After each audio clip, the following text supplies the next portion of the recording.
Imagine this. Thousands of years ago, long before countries, laws, police forces, or modern governments ever existed, how did human beings actually live together? Strip away everything you know about society. Erase the courts, the parliaments, the constitutions, and the concept of a state. What you are left with is a raw, unforgiving wilderness. In those primordial days, human beings lived in small, isolated bands scattered across an untamed planet. And the world back then was utterly ruthless. You didn't just worry about finding your next meal, you worried about becoming someone else's meal. Saber-toothed cats, dire wolves, harsh winters, sudden droughts, and hostile rival bands were constant, breathing threats. Inside these tiny, primitive groups, there were no kings, no presidents, no bosses, and no formal rules. Everyone theoretically shared everything, and decisions were made collectively around flickering campfires. But human nature, even then, was complex. When a crisis hit, a sudden predator attack, a scarcity of water, or a fierce disagreement over which direction to migrate, chaos instantly threatened to tear the group apart. If everyone insisted on doing their own thing, the group simply wouldn't survive. Nature doesn't negotiate with a committee. A house divided against itself falls, and a tribe divided by argument starves or gets eaten. This harsh, unforgiving reality forced a monumental turning point in human evolution. People realized that to stop the internal chaos and face external threats, someone had to step forward. Someone had to take charge. The question that echoes across the corridors of deep history is this: how on earth did those ancient humans look around their circle and choose their very first leader? How did humanity cross the bridge from pure, unbridled anarchy into structured hierarchy? In today's video, we are going to dive deep into the fascinating, forgotten history of how humanity selected its first leaders. So make sure to watch until the very end, because the answers might completely surprise you. So, let's travel back to the earliest chapter of this story. If you were sitting around a Pleistocene campfire, looking for someone to guide you, what traits would you value most? In the absolute dawn of human society, the criteria for choosing a leader was brutally simple, entirely practical, and often ruthless. Physical strength and raw courage.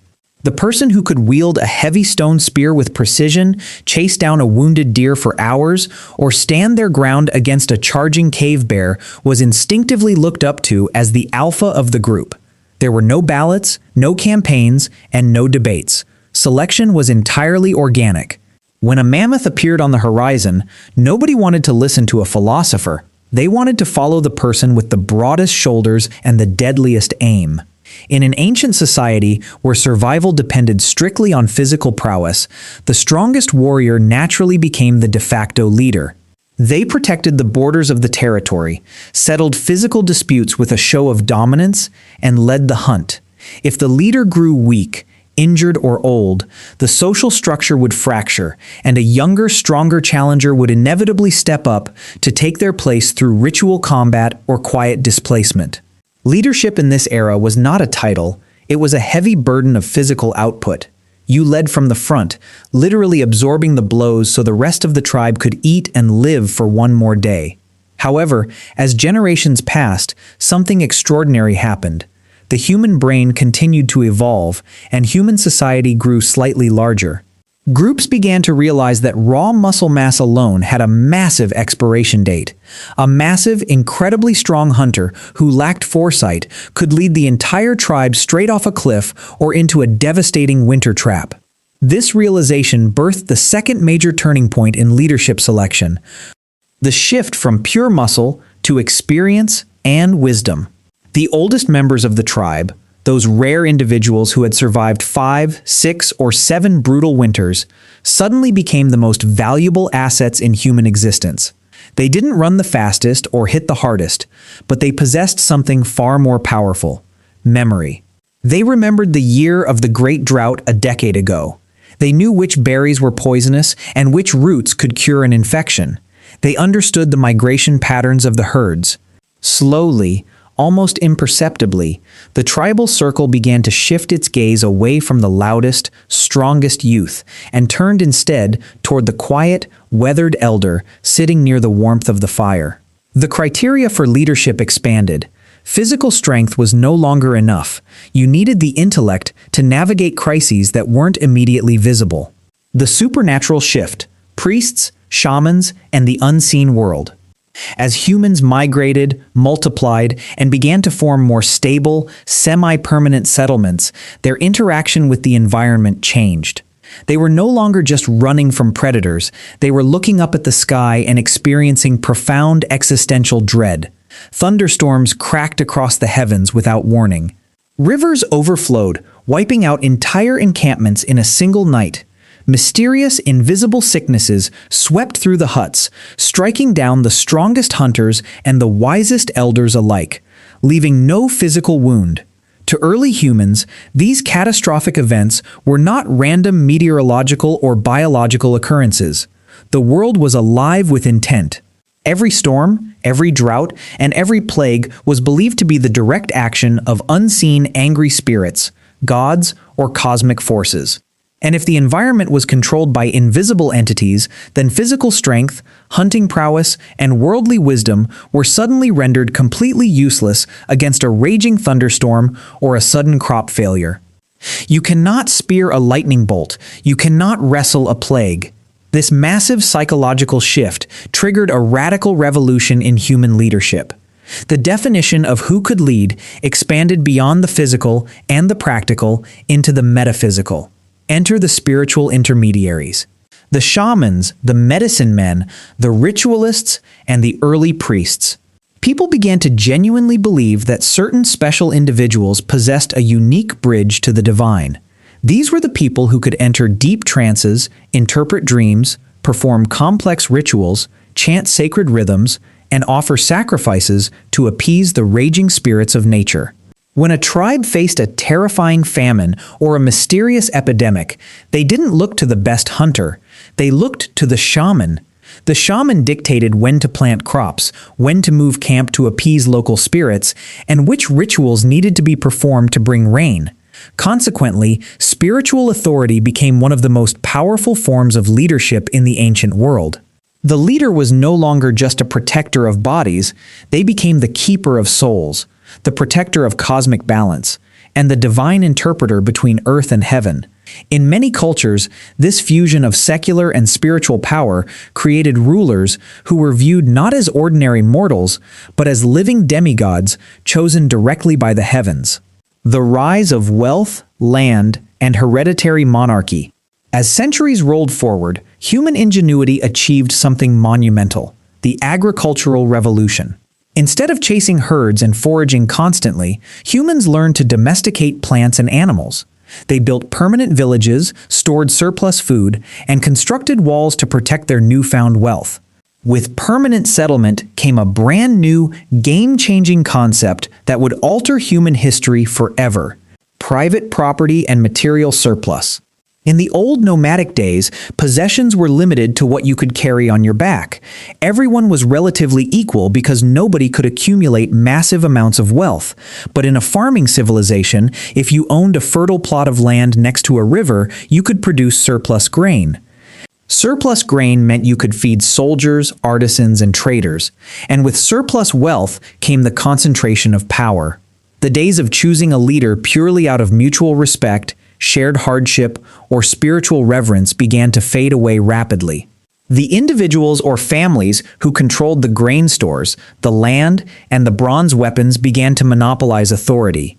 Leadership transformed from a temporary community responsibility into a permanent, institutionalized office. This is the exact moment when the very first kingdoms and chiefdoms were born.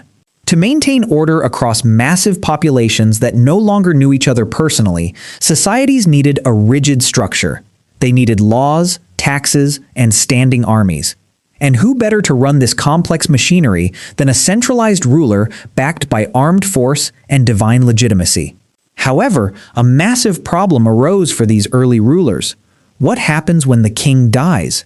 If leadership is up for grabs every time a monarch passes away, the kingdom will tear itself apart in bloody civil wars. The solution discovered by almost every major ancient civilization, from Mesopotamia and ancient Egypt to the Indus Valley and early China, was hereditary leadership, or monarchy. The rule was established that a leader's bloodline, children, or chosen heirs would automatically inherit the throne. Power became concentrated in the blood. Ordinary people lost any direct say in choosing who governed them. The concept of citizenship and collective choice was buried under the weight of royal dynasties, divine rights of kings, and absolute authority. For thousands of years, if you were born a peasant, your destiny was fixed, and your leaders were chosen for you purely by the accident of their birth. The long arc to democracy and conclusion. For millennia, human history marched to the drumbeat of kings, emperors, pharaohs, and dictators. The question of how to choose a leader was answered simply, you didn't. The bloodline chose for you. Yet the human desire for a voice, the deep-rooted tribal instinct of equality that existed around those ancient campfires thousands of years ago, never truly died. It simmered beneath the surface of civilization for ages, waiting for the right moment to re-emerge. Slowly, through bloody revolutions, philosophical awakenings, and the unyielding courage of ordinary people demanding a say in their own destiny, the wheel of history turned back toward collective choice. Ancient Athens experimented with citizens casting lots and voting. The Enlightenment thinkers argued that governments derive their just powers from the consent of the governed, not from divine bloodlines. And so, we completed a breathtaking historical circle. We evolved from the chaotic, leaderless bands of the Stone Age, who chose their champions through raw physical strength, through the eras of tribal elders, spiritual shamans, and absolute monarchs, all the way to modern ballot boxes, parliaments, and democratic elections where everyday citizens exercise the ultimate power of choosing their leaders. When you look at a modern election, you are looking at an ancient human ritual wrapped in modern technology. The fundamental human question remains identical to the one asked around the campfire 10,000 years ago. Who do we trust to guide us safely through the dark? As human needs, technologies, and global challenges change over time, the very face of leadership continues to transform right along with them.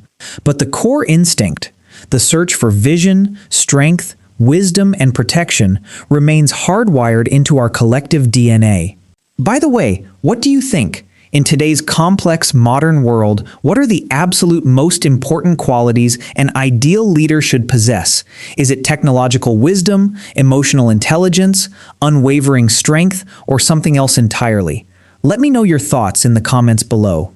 If you enjoyed this deep dive into history, don't forget to hit that like button, share this video with fellow history enthusiasts, and subscribe for more content like this. That's all for today. Thank you for watching, and see you in the next video.